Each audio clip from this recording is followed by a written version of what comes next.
And welcome to a very foggy morning in brain and in world. What's within is without. Okay, so I know we finished lesson 50 of the course. So lesson 51, we're into the reviews, and every so often, periodically, when you're doing the workbook, there is a review section.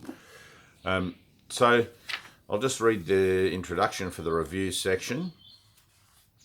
And then I'll just show you, actually, before we do that, in the book there you can see the reviews. There's a little bit about each of the lessons that we've just done, right? Starting with lesson 1, 2, 3, 4, 5. There's 5 a day.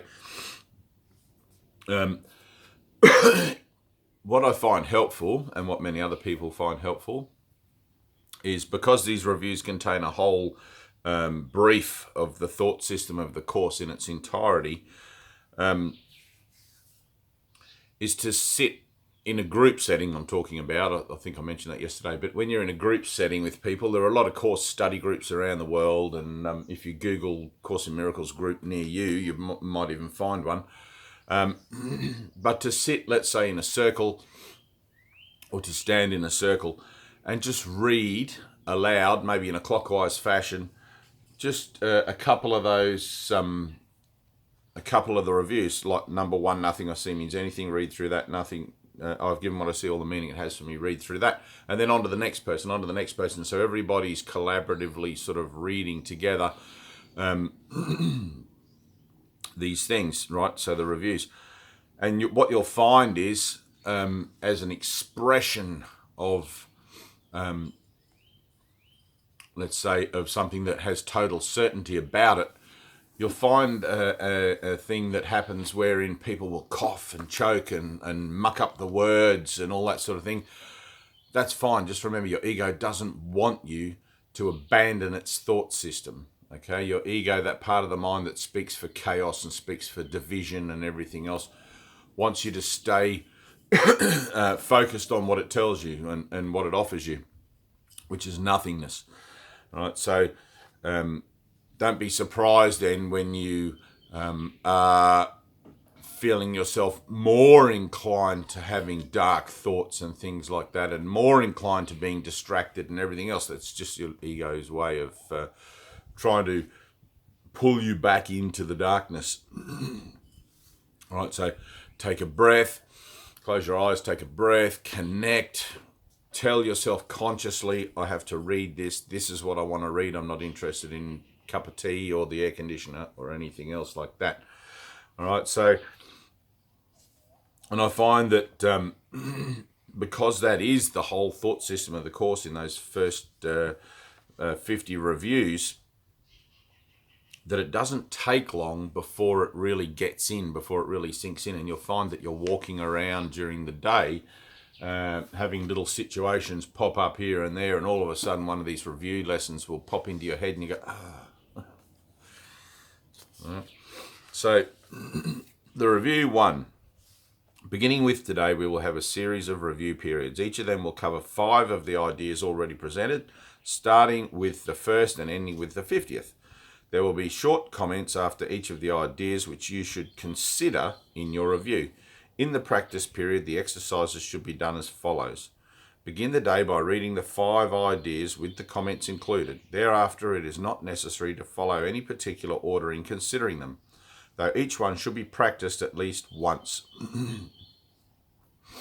Devote 2 minutes or more to each practice period, thinking about the idea and the related comments. Do this as often as possible during the day. If any one of the 5 ideas appeals to you more than the others, concentrate on that one. At the end of the day, however, be sure to review all of them once more. It is not necessary to cover the comments literally or thoroughly in the practice periods. Try rather merely to emphasize the central point and think about it as part of your review of the idea to which it relates. The review exercises should be done with your eyes closed, and when you are alone in a quiet place if possible. This is emphasized particularly for reviews at your stage of learning. It will be necessary, however, that you learn to require no special settings in which to apply what you have learned. You will need it. You will need it most in situations which appear to be upsetting rather than in those which already seem to be calm and quiet. The purpose of your learning is to enable you to bring the quiet with you and to heal distress and turmoil. This is not done by avoiding them and seeking a haven of isolation for yourself. You will yet learn that peace is part of you and requires only that you be there to embrace any situation in which you are. And finally, you will learn that there is no limit to where you are, so that your peace is everywhere as you are. You will note that for the review purposes, the ideas are not always given in their original form of statement. Use them as they are given here. It is not necessary to return to the original statements nor to apply the ideas as was suggested then. We are now emphasizing the relationships among the first 50 of the ideas we have covered and the cohesiveness of the thought system to which they are leading you. All right, so if you've got particular OCD about the way things are, he's telling you there, look, you don't have to worry about what it said before, just do this. Right? And that mentality, that idea of don't worry about what that, just do this, is something that will carry you through this whole course. Right? The ego loves to go, yeah, but before it was about that, and now it's saying this, and trying to work out what the difference is and why it's said differently and all of that sort of thing. Don't worry about it. Let that go. Just do this. Okay? So we'll just read the first 5. I'm not going to read all 50. But you can go on and do the next as you do your lessons. If you're following along, particularly, just do the 5 a day. We'll just do the 5 for today. And then you'll get the general idea for the rest. And then you'll be able to go on and enjoy the rest of the workbook, which is pretty amazing. Lesson 51. The review for today covers the following ideas. 1. Nothing I see means anything. The reason this is so is that I see nothing, and nothing has no meaning. It is necessary that I recognize this, that I may learn to see.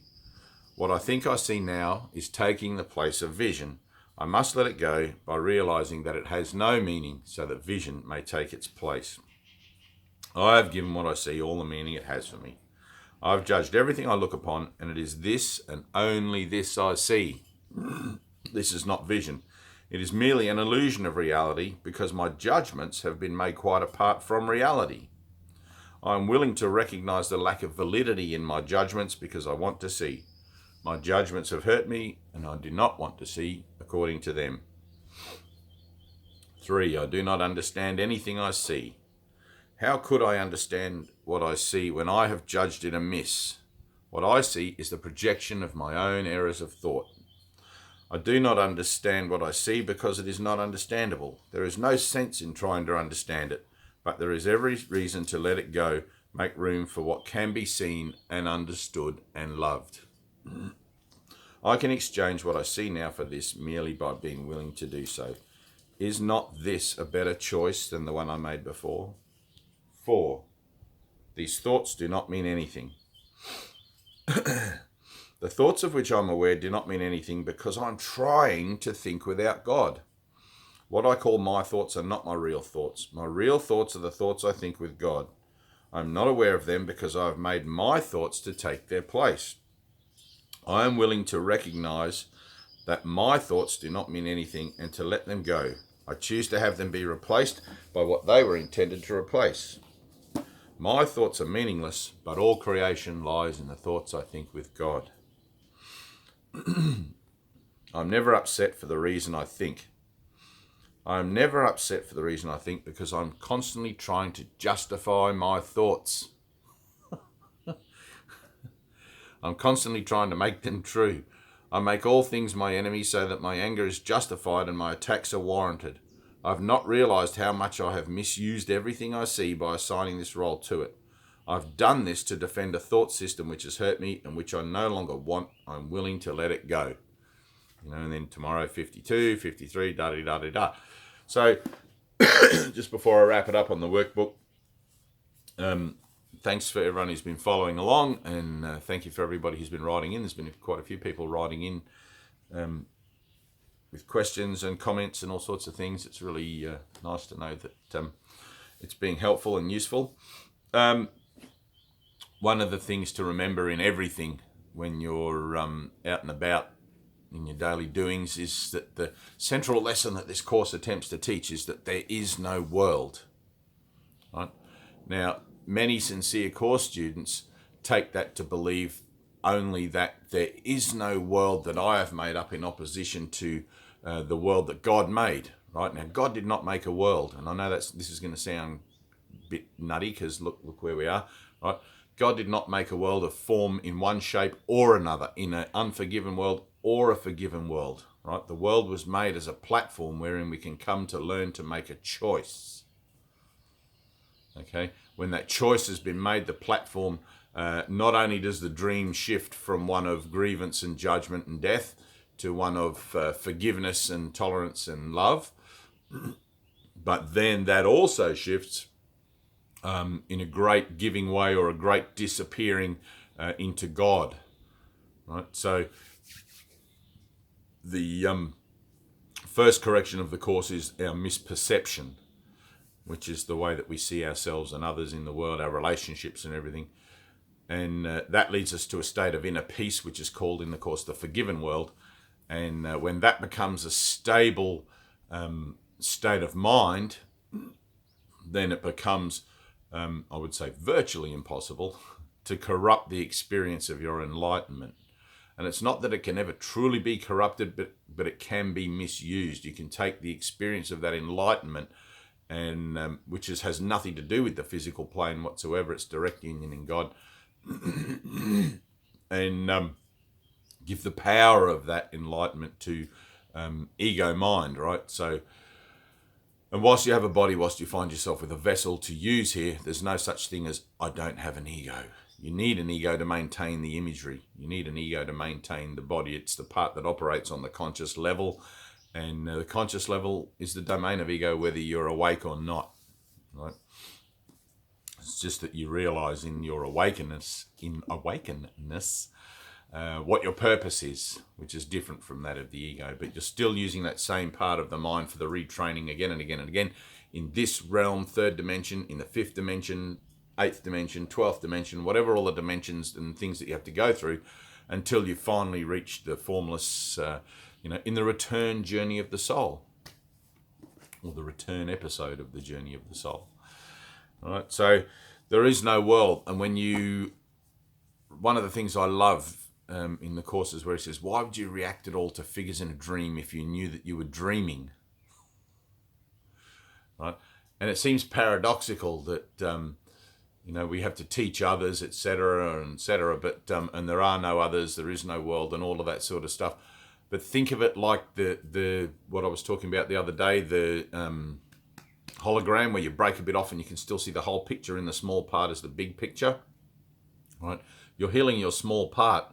You're healing that little picture, right? But you still have all the same people, situations, and events in the small bit as you do in the big bit, right? The hologram in its entirety is not real. You're taking responsibility for the entirety of the hologram by accepting atonement for your small part, right? And cast and crew and everything else. So there is no world becomes very helpful when you can remember that and walk the world in a defenseless kind of posture, wherein you begin to notice that you're not buying into the same situations and events that would have once triggered you, and you're not finding that you need to have an opinion on everything as much as you used to, and all those sorts of things. So anyway, carry on, and good luck. It's always brand new for me every day. Also, I wake up every morning and it's like, all right, what's going to happen today? It's like St. John in the Bible, he says, I die daily.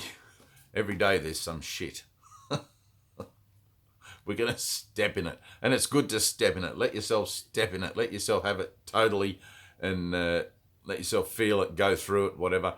Because only then can you truly hold that in your hands.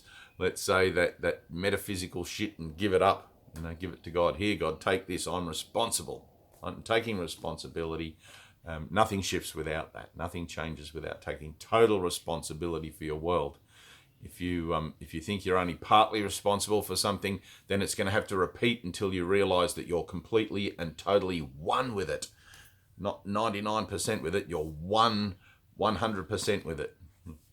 All right, I love you, and be awesome. Shine your light.